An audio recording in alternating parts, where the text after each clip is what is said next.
Musika adat alam Minangkabau lanjutan.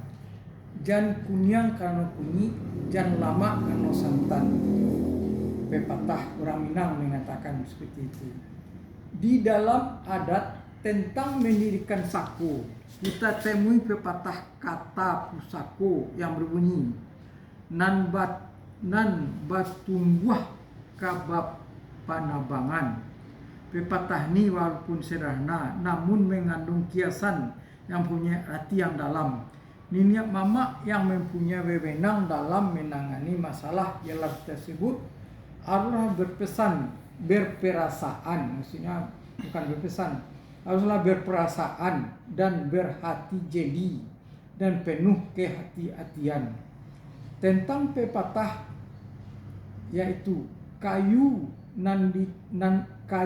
dan tunggua yang jadi perbandingan, dengan maksud kayu apa namanya yang ditebang sehingga terjadi tinggal tungguanya. Kalau kiranya kayu tersebut kayu andaleh, maksudnya kalau kayu tersebut kayu andaleh, tentu sudah pasti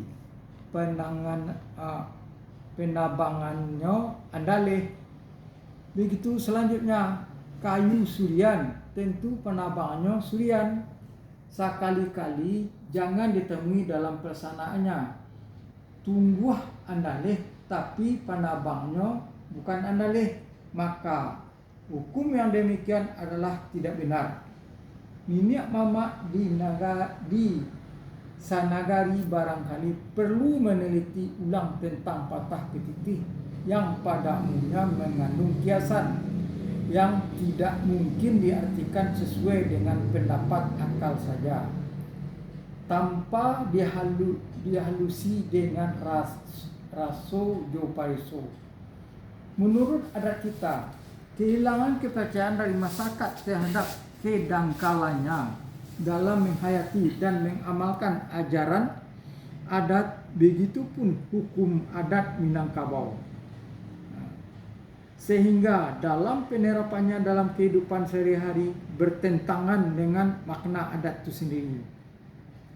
Selain niniak mama secara konsekuen tidak kembali kepada ajaran adat dan basandi sara di Minangkabau, selama ini pula kepemimpinan niniak mama di negari menjadi bulan-bulanan di negari oleh masyarakat.